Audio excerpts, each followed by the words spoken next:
Bueno, bienvenidos a todos. Soy Vicente Arrarte, cardiólogo del Hospital General Universitario de Alicante, y os doy la bienvenida a este primer Cardio TV de los 3 que tenemos previstos para comentar el documento de consenso de la Sociedad Española de Cardiología sobre las indicaciones de los inhibidores de la PCSK9 en la práctica clínica.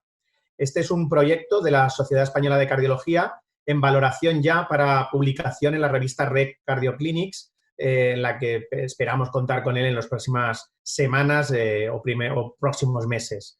En este primer Cardio TV, que lleva el título de Retos en el tratamiento hipolipemiante, inhibidores de la PCSK9, vamos a contar con una serie de expertos que iré presentando posteriormente y que sin duda harán esto mucho más cercano y bueno, esperemos que llegue bien el documento a todos de forma sencilla. Este documento es fruto de un consenso de expertos que buscó investigar las principales causas que impiden un correcto control del LDL, sobre todo en estos pacientes de más alto riesgo vascular. En estos 15 minutos lo que vamos a tratar son 3 puntos del documento. El primero de ellos es el reto del tratamiento hipolipemiante, en la que la importancia veremos en seguir disminuyendo los niveles de LDL en los pacientes de más alto riesgo, utilizando todos los fármacos y luchando por la máxima adherencia, que es la forma realmente que podemos conseguir este reto. El segundo punto trataremos sobre el papel de la proteína PCSK9 en la homeostasis lipídica y la eficacia de los anticuerpos monoclonales en conseguir unos niveles de LDL que hasta ahora era inaccesible o que no era posible con la estatina y con la combinación con ezetimibe. Y para terminar, y no menos importante, pues hablaremos sobre el impacto clínico que tiene el inhibir el PCSK9 en el enfoque del tratamiento en los pacientes con dislipemia con muy alto riesgo vascular. Evidentemente, no todo es llegar a unos niveles bajos del LDL, sino demostrar la eficacia que realmente viene de los ensayos clínicos que comentaremos en este espacio breve de tiempo. Nada más, vamos a empezar ya con la primera de las partes para desarrollar por la doctora Almudena Castro, que como conocéis todos es cardióloga del Hospital Universitario de La Paz, jefa de sección, y que ella tratará el reto del tratamiento hipolipemiante. Adelante, Almudena. Bueno, muchas gracias Vicente y a la Sociedad Española de Cardiología por la invitación. Bueno, me gusta mucho el tema que me ha tocado porque realmente esto es un reto, ¿no? Yo creo que el primer reto de convencer a los profesionales sobre la importancia de bajar el LDL lo máximo posible, ¿no? Yo creo que si hacemos un poco de historia, cuando se presentó el 4S en 1994, con esas cifras medias de LDL en prevención secundaria de más de 170 y ese impacto tan brutal en la disminución de la mortalidad cardiovascular en los pacientes a los que se les asignó simvastatina, fue yo creo que la primera premisa para cumplir el reto, ¿no? Convencer a los profesionales que se dedican al área cardiovascular de la importancia de bajar el LDL y que el LDL es un claro factor independiente para producir aterosclerosis, ¿no? A lo largo de estos años, desde 1994, pues como todos sabemos, estos objetivos del LDL han sido cada vez más exigentes y yo creo que el estudio Improve It, cuando se presentó, claramente puso el dintel en 54, que era el LDL medio de los pacientes asignados a simvastatina con ezetimiba y a partir de allí el desarrollo de todos los estudios de IPCK9 fueron, pues, digamos, comprobando estas conclusiones sobre que el LDL en pacientes, sobre todo en prevención secundaria, mientras más bajo, más beneficio cardiovascular en cuanto a reducción de la mortalidad cardiovascular, el ictus no fatal y el infarto no fatal. Pero bueno, una cosa es el reto en el profesional. Yo creo que es muy importante. Cuando tú haces cualquier actitud terapéutica, lo primero que hay que hacer es estar convencido de ello, para esto y para el resto de la vida. Por tanto, si tú estás convencido de que tus pacientes necesitan un LDL bajo, no te va a importar, digamos, las barreras que se ponen alrededor sobre el tiempo, sobre la inercia terapéutica, sobre la mala, digamos, la escasa formación. Entonces, yo creo que lo más importante para la parte del reto profesional, por decirlo de alguna forma, sería el convencimiento con la evidencia que hay a través de la formación y del conocimiento sobre que el conseguir LDLs más bajos en nuestros pacientes va a asociarse a una disminución de la mortalidad de nuestros pacientes y al final una mejoría de la calidad de vida, porque también reducimos el ictus, que como todos sabemos es una causa de impacto en la calidad de vida de los pacientes.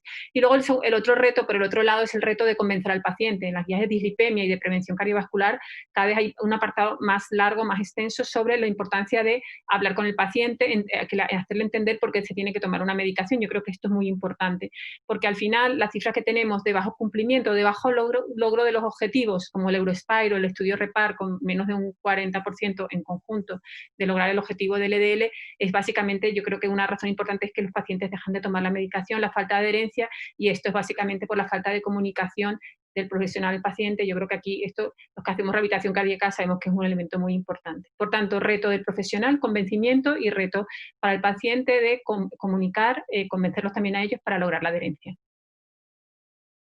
Bueno, muchas gracias, Almudena. Creo que como justificación de este documento ha sido una exposición clara y que ha dejado abierto los siguientes puntos que vamos a tratar en esta Cardio TV.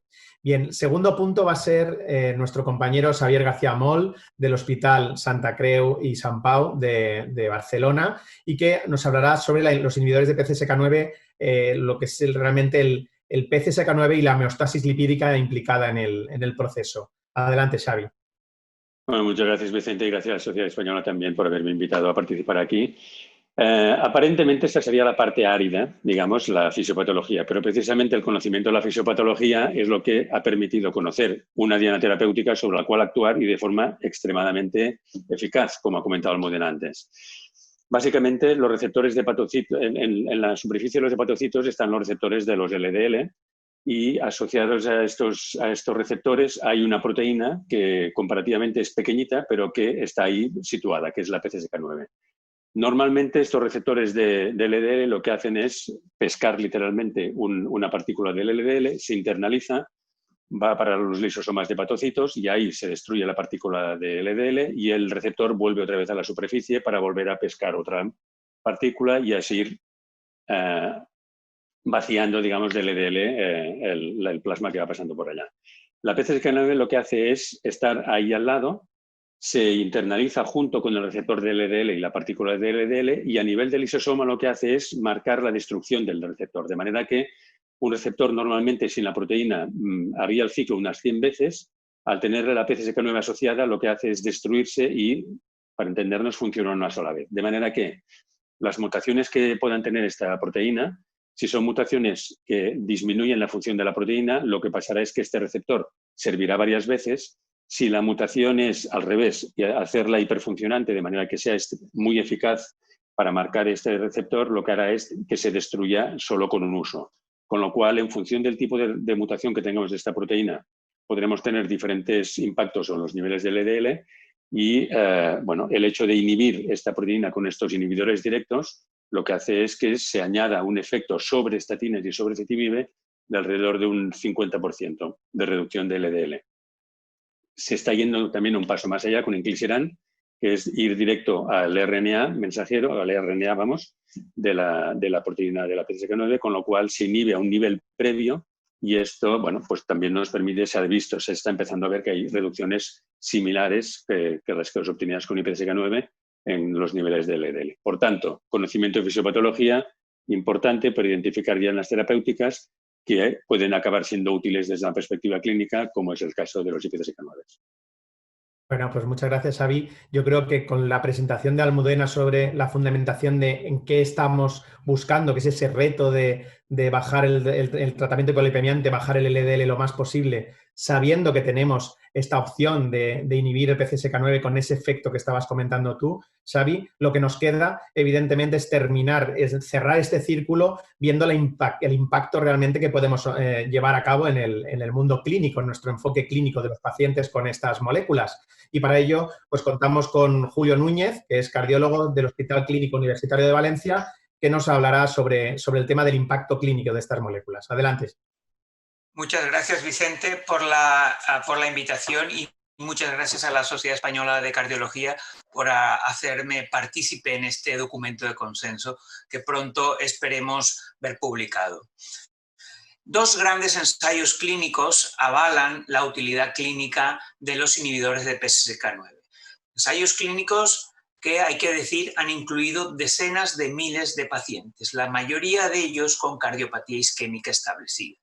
Estos estudios, a modo de resumen, mostraron, en cuanto a reducción de LDL, mostraron reducciones muy llamativas, muy sólidas, muy significativas, en torno a un 60% en ambos estudios. Adicionalmente, también observamos cómo se produce descensos mantenidos de triglicéridos de una magnitud inferior, obviamente, en torno a un 20%, y además reducciones de lipoproteína entre 20 y 25%.